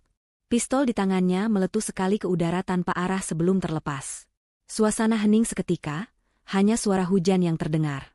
Ayana berdiri terpaku di pinggir balkon, napasnya memburu, menatap ke bawah. Tubuh Rudy tergeletak dalam posisi aneh, mengerang kesakitan tapi masih bergerak. Dia tidak mati, atap mobil meredam jatuhnya, tapi kakinya jelas patah parah. Indra tertatih-tatih berdiri di samping Ayana, memegangi bahu wanita itu. Kamu hebat, Ayana, bisik Indra sebelum akhirnya jatuh duduk lagi karena kelelahan. Dari kejauhan, sirine polisi meraung-raung mendekat, memecah keheningan malam. Cahaya merah biru mulai terlihat memantul di dinding-dinding rumah tetangga. Ayana menatap ke bawah, ke arah sosok menyedihkan yang sedang merintih di tengah hujan dan lumpur. Sang raja telah runtuh, dijatuhkan oleh ratu yang ia remehkan seumur hidupnya. Hujan deras masih mengguyur bumi, seolah langit turut menangis menyaksikan tragedi keluarga yang mencapai puncaknya malam itu. Di balkon lantai 2 yang basah dan licin, Ayana berdiri terpaku dengan napas memburu. Dadanya naik turun dengan cepat, bukan hanya karena kelelahan fisik setelah menendang suaminya jatuh, tetapi juga karena gejolak adrenalin yang membanjiri tubuhnya. Ia menatap ke bawah, ke arah kegelapan taman di mana tubuh Rudy tergeletak tak berdaya di atas paving blok yang keras, mengerang kesakitan di tengah guyuran hujan. Tidak ada rasa penyesalan sedikit pun di hati Ayana. Yang ada hanyalah rasa lega yang aneh, seolah sebuah batu besar yang selama ini menindih dadanya akhirnya hancur berkeping-keping. Ia telah melakukan apa yang harus dilakukan. Ia telah membela nyawanya dan kehormatan keluarganya dari seorang monster yang menyamar sebagai malaikat. Indra, yang masih terduduk lemas di lantai balkon sambil memegangi lengan kirinya yang terus mengeluarkan darah, menatap Ayana dengan pandangan kagum sekaligus khawatir. Wajah detektif itu pucat, namun matanya tetap tajam dan waspada. Ia berusaha bangkit berdiri meski tubuhnya goyah. Ayana segera tersadar dari lamunannya dan bergegas membantu Indra. Ia memapah tubuh kekar pria itu, membiarkan Indra menyandarkan berat badannya pada bahu Ayana yang mungil namun ternyata sangat kuat. Tidak ada kata-kata romantis yang terucap saat itu, hanya tatapan saling mengerti bahwa mereka berdua selamat dari maut. Suara sirine mobil polisi semakin mendekat, meraung-raung memecah keheningan malam perumahan elit itu. Cahaya lampu rotator berwarna merah dan biru mulai memantul di dinding-dinding rumah, menciptakan bayangan yang bergerak liar seperti tarian hantu. Beberapa saat kemudian, gerbang depan didobrak paksa oleh tim satuan khusus kepolisian. Puluhan petugas berseragam lengkap dengan rompi anti peluru dan senjata laras panjang merangsek masuk ke halaman, berteriak memberikan komando. Mereka menemukan Rudy yang sedang berusaha merangkak menjauh dengan kaki yang patah, menyeret tubuhnya di atas lumpur seperti seekor binatang yang terluka parah. Ayana membantu Indra menuruni tangga menuju lantai 1. Setiap langkah terasa berat, namun mereka harus melihat akhir dari semua ini. Saat mereka sampai di pintu depan yang terbuka lebar, pemandangan di halaman adalah definisi dari keadilan yang tertunda. Rudy, pria yang dulu selalu tampil klimis dengan setelan jas jutaan rupiah dan parfum mahal, kini terlungkup di tanah becek. Pakaiannya kotor oleh tanah dan darah, wajahnya lebam, dan ia menjerit-jerit kesakitan saat dua orang petugas polisi membalikkan badannya dengan kasar untuk memasangkan borgol. Tulang kering kaki kanannya mencuat keluar menembus celana kainnya, sebuah pemandangan mengerikan akibat jatuh dari ketinggian. Ayana melangkah keluar ke teras, berlindung di bawah atap agar tidak basah kuyup, namun matanya tak lepas menatap Rudy. Petugas medis dari ambulans yang baru datang segera menghampiri Indra untuk memberikan pertolongan pertama pada luka tembaknya, namun Indra menolak untuk ditandu sebelum melihat Rudy diamankan sepenuhnya. Detektif itu hanya membiarkan petugas membalut lukanya sementara ia berdiri di samping Ayana, menjadi benteng terakhir yang melindungi wanita itu. Rudy, di tengah rintihan sakitnya, melihat sosok Ayana berdiri di teras dengan sorot lampu tembak polisi yang menyinari latar belakangnya. Ayana tampak begitu agung dan tak tersentuh, kontras dengan dirinya yang hina dina. Rasa sakit di kakinya tidak sebanding dengan rasa sakit di harga dirinya yang hancur lebur. Ia mencoba meneriakkan sumpah serapah, namun suaranya hanya keluar sebagai gurgulan darah dan air hujan. Tatapan mata Rudy yang dulu penuh tipu daya kini hanya berisi ketakutan murni dan keputusasaan. Komandan polisi menghampiri Ayana, memberikan hormat singkat, dan mengonfirmasi bahwa Rudy akan segera dibawa ke rumah sakit polisi dengan pengawalan ketat sebelum dijebloskan ke sel isolasi. Tidak akan ada lagi penangguhan penahanan. Tidak akan ada lagi jaminan. Percobaan pembunuhan terhadap Ayana dan penembakan terhadap Indra adalah tiket satu arah menuju penjara seumur hidup. Belum lagi jika ditambah dengan dakwaan pembunuhan berencana terhadap ayah Ayana yang buktinya semakin kuat. Sebelum polisi menyeret Rudy ke dalam ambulans, Ayana melangkah maju menembus hujan. Ia tidak peduli gaun tidurnya basah atau kakinya kotor terkena cipratan lumpur. Ia mendekati brankar tempat Rudy dibaringkan. Petugas polisi sempat ingin menghalangi, namun melihat tatapan Ayana, mereka mundur memberi ruang. Ayana berdiri tepat di samping kepala Rudy. Ia menatap wajah suaminya itu lamat-lamat, merekam memori kehancuran pria yang pernah ia cintai itu. Ayana perlahan mengangkat tangan kirinya, memperlihatkan cincin kawin emas bertahta berlian yang masih melingkar di jari manisnya, simbol ikatan suci yang ternyata dibangun di atas fondasi darah dan kebohongan. Dengan gerakan tenang dan disengaja, Ayana melepaskan cincin itu. Ia menggenggamnya sejenak, merasakan dinginnya logam itu, lalu menjatuhkannya tepat di atas dada Rudy yang naik turun menahan sakit. Cincin itu berdenting pelan saat membentur kancing baju Rudy, suara yang terdengar begitu nyaring di telinga mereka berdua. "Bawalah," ucap Ayana dingin. Suaranya tidak bergetar sedikit pun, datar namun tajam seperti silet. "Anggap itu sedekah terakhirku. Kamu bisa menjualnya untuk membeli rokok atau mie instan di kantin penjara nanti. Karena mulai detik ini, tidak ada 1 rupiah pun dari harta ayahku yang bisa kamu nikmati. Namamu sudah dihapus dari sejarah keluarga ini." Rudy hanya bisa menatap nanar cincin di dadanya, lalu beralih menatap wajah Ayana. Ia ingin membalas, ingin menyakiti hati Ayana dengan kata-kata kasarnya, tapi mulutnya terkunci. Ia melihat sesuatu di mata Ayana yang membuatnya kerdil, kekuatan. Wanita di hadapannya bukan lagi gadis yatim piatu yang rapuh, melainkan seorang ratu yang baru saja memenangkan perang. Sementara itu, di tempat yang berbeda namun di waktu yang hampir bersamaan, keadilan juga sedang menjemput Zahra. Ternyata, selama masa penangguhan penahanannya yang singkat, Zahra yang panik mencoba melarikan diri. Ia menggunakan sisa uang simpanannya untuk membeli tiket pesawat ke luar negeri, dan menggunakan paspor palsu yang ia curi dari brankas Rudy sebelum disita polisi. Ia berpikir bisa menghilang dan memulai hidup baru di negara yang tidak memiliki perjanjian ekstradisi. Namun, Zahra meremehkan jangkauan hukum dan kecerdikan Indra. Sistem imigrasi bandara sudah ditandai dengan peringatan merah, red notice, untuk wajah dan sidik jarinya. Saat Zahra mencoba melewati gerbang pemeriksaan paspor otomatis dengan kacamata hitam besar dan wig pirang, alarm sunyi berbunyi di ruang kontrol keamanan. Dalam hitungan detik, petugas keamanan bandara mengepungnya. Adegan penangkapan Zahra tidak kalah dramatis. Ia menjerit-jerit histeris di tengah terminal keberangkatan internasional, memaki petugas, dan berusaha mencakar siapa saja yang mendekat. Ia berteriak bahwa ia hamil, sebuah kebohongan putus asa, agar dikasihani. Namun, borgol tetap terpasang di pergelangan tangannya. Kamera ponsel para penumpang merekam kejadian itu, dan dalam hitungan menit, video penangkapan Zahra viral di media sosial, bersanding dengan berita penangkapan Rudy. Dua antagonis yang saling mengkhianati itu, akhirnya jatuh ke lubang yang sama di malam yang sama. Kembali ke rumah Ayana, ambulans yang membawa Rudy mulai bergerak pergi, diikuti iring-iringan mobil patroli. Suara sirine perlahan menjauh, menyisakan keheningan yang basah. Hujan mulai reda, menyisakan gerimis halus. Ayana masih berdiri di halaman, menatap lampu merah ambulans yang menghilang di tikungan jalan. Indra, yang lengannya sudah dibalut perban putih, berjalan mendekati Ayana. Ia tidak berkata apa-apa, hanya berdiri di sampingnya, menawarkan kehadiran yang menenangkan. Ayana menoleh, menatap pria yang telah menyelamatkan nyawanya berkali-kali. "Sakit banget ya lukanya?" tanya Ayana pelan, matanya menyiratkan rasa bersalah.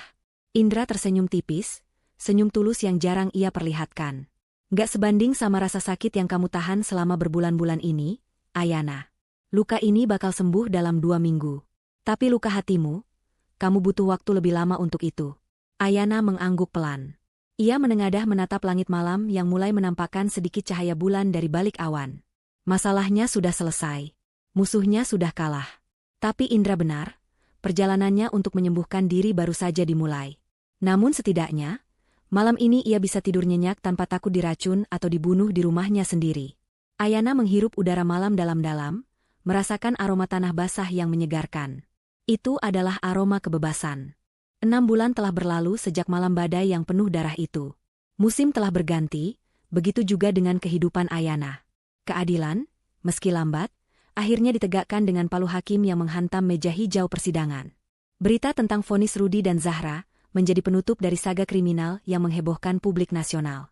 Di ruang sidang yang sesak, Rudy duduk di kursi terdakwa dengan kursi roda. Kakinya yang patah tidak pernah sembuh sempurna, karena ia menolak terapi di penjara, dan sering terlibat perkelahian dengan narapidana lain. Wajahnya yang dulu tampan kini tirus, matanya cekung, dan rambutnya mulai memutih karena stres berat. Di kursi terdakwa sebelahnya, Zahra duduk dengan wajah kuyu tanpa make-up. Tidak ada lagi tatapan menggoda atau gaya bicara manja.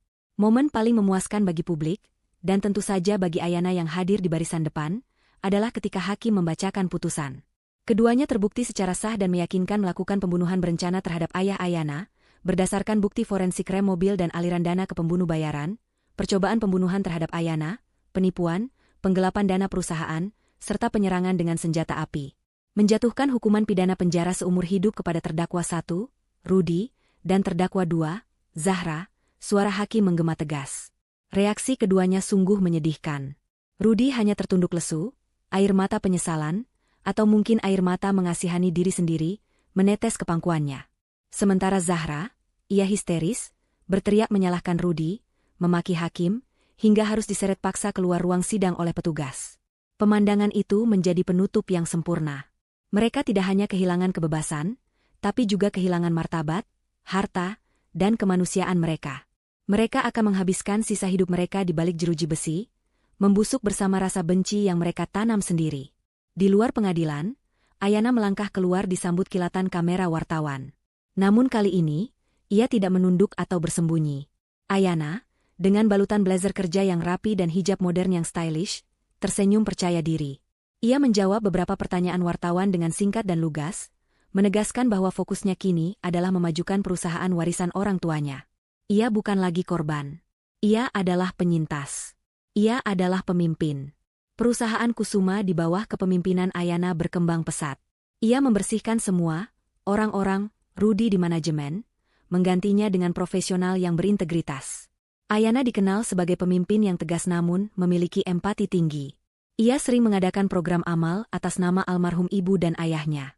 Tidak ada yang berani meremehkannya lagi. Julukan, Iron Lady, mulai melekat padanya, sebuah gelar kehormatan yang ia raih dengan darah dan air mata. Sore itu, sepulang dari kantor, Ayana tidak langsung pulang ke rumah. Ia mengarahkan mobilnya ke sebuah pemakaman umum yang asri di pinggiran kota. Langit sore berwarna jingga keunguan, memberikan suasana damai yang hangat. Ayana berjalan menyusuri jalan setapak berbatu, membawa 2 buket bunga lili putih segar. Ia berhenti di depan 2 gundukan tanah yang terawat rapi. Nisan marmer hitam bertuliskan nama ayah dan ibunya tampak berkilau ditimpa cahaya matahari sore. Ayana berjongkok, meletakkan bunga itu, dan mengusap nisan orang tuanya dengan lembut. "Ibu, ayah, semuanya sudah selesai," bisik Ayana pelan. "Mereka sudah mendapatkan hukuman yang pantas. Perusahaan aman. Ayana juga aman. Kalian bisa istirahat dengan tenang sekarang. Ayana janji akan menjaga warisan kalian sebaik mungkin." Angin sore bertiup lembut, memainkan ujung hijab Ayana, seolah belayan tangan gaib dari orang tuanya yang merestui. Ayana memejamkan mata, menikmati kedamaian itu. "Mereka pasti bangga padamu." Sebuah suara bariton yang familiar terdengar dari belakang. Ayana menoleh dan tersenyum. Indra berdiri di sana, tidak lagi mengenakan jaket kulit hitam dan topi misteriusnya. Pria itu kini terlihat lebih rapi dengan kemeja biru muda yang digulung hingga siku dan celana bahan. Bekas luka tembak di lengannya sudah sembuh, meski meninggalkan parut kecil yang akan selalu menjadi pengingat perjuangan mereka. "Kamu sudah lama di sini?" tanya Ayana sambil bangkit berdiri. "Baru saja. Aku mampir membawakan ini." Indra menunjukkan sebuah map plastik. "Laporan penutupan kasus. Resmi. Kamu tidak perlu lagi jasa detektif swasta." Ayana menerima map itu, tapi matanya menatap Indra lekat. "Jadi, ini perpisahan? Kontrak kerja kita sudah selesai, kan?" Indra terdiam sejenak, menatap mata Ayana yang berbinar. Ada kecanggungan manis di antara mereka. Hubungan profesional mereka telah berakhir, namun ikatan emosional yang terjalin selama masa-masa krisis itu tidak bisa diputus begitu saja. Indra menggaruk tengkuknya yang tidak gatal, tingkah laku yang jarang terlihat dari pria sedingin dia. "Secara teknis, kontrak profesional memang selesai," kata Indra pelan. "Tapi, aku dengar perusahaan Kusuma sedang mencari kepala keamanan baru yang bisa dipercaya. Dan kebetulan, aku sedang cari pekerjaan yang lebih menetap. Bosan juga jadi detektif yang harus sembunyi-sembunyi terus." Ayana tertawa kecil, tawa yang lepas dan bahagia. "Oh ya? Kebetulan sekali. Tapi syaratnya berat loh. Kepala keamanan saya harus siap siaga 24 jam, dan mungkin harus siap menemani saya makan malam sesekali di akhir pekan." Indra tersenyum lebar, senyuman yang membuat wajah kerasnya terlihat jauh lebih muda dan hangat. "Saya rasa saya memenuhi kualifikasi itu. Terutama bagian makan malamnya." Mereka berdiri bersisian menatap matahari terbenam. Tidak ada pernyataan cinta yang muluk-muluk, tidak ada lamaran pernikahan yang terburu-buru. Ayana tidak ingin mengulangi kesalahannya dengan tergesa-gesa memberikan hati. Ia dan Indra sepakat untuk menjalaninya perlahan, membangun kepercayaan langkah demi langkah. Namun, dari cara Indra memandang Ayana, dan cara Ayana merasa aman di dekat Indra, jelas bahwa masa depan mereka akan berjalan beriringan ke arah yang lebih cerah. Malam harinya, Ayana kembali ke rumah besarnya yang kini terasa damai. Ia masuk ke kamar tidur utama, kamar yang menjadi saksi bisu awal mula mimpi buruknya 6 bulan lalu. Kamar itu sudah direnovasi total. Cat dindingnya diganti warna pastel yang cerah, perabotan diubah posisinya, dan tidak ada lagi jejak Rudy di sana. Ayana berjalan menuju lemari pakaian besar, walk-in closet yang baru dipasang minggu lalu. Ia membuka pintunya. Di dalam sana, deretan baju kerjanya tergantung rapi. Tidak ada lagi ketakutan, tidak ada lagi persembunyian. Ia teringat saat ia meringkuk di lantai lemari lama, gemetar ketakutan mendengar rekaman suara pengkhianatan suaminya. Momen itu terasa seperti kehidupan yang berbeda. Ayana mengambil sebuah kotak kecil dari laci meja rias. Di dalamnya tersimpan kartu nama hitam bertuliskan Indra, Private Investigator. Ia tersenyum menatap kartu itu, lalu meletakkannya kembali. Ia tidak akan membuangnya. Itu adalah pengingat bahwa ia pernah jatuh sangat dalam, namun berhasil bangkit kembali dengan lebih kuat. Ayana menutup pintu lemari pakaian itu dengan bunyi klik yang mantap. Ia mematikan lampu kamar, menyisakan lampu tidur yang hangat. Ia naik ke tempat tidur, menarik selimut, dan memejamkan mata dengan senyum tersungging di bibir. Untuk pertama kalinya dalam waktu yang sangat lama, Ayana tidur tanpa beban, menyambut hari esok yang penuh harapan. Pintu masa lalu telah tertutup rapat. Dan di balik pintu yang baru, kehidupan yang sesungguhnya baru saja dimulai.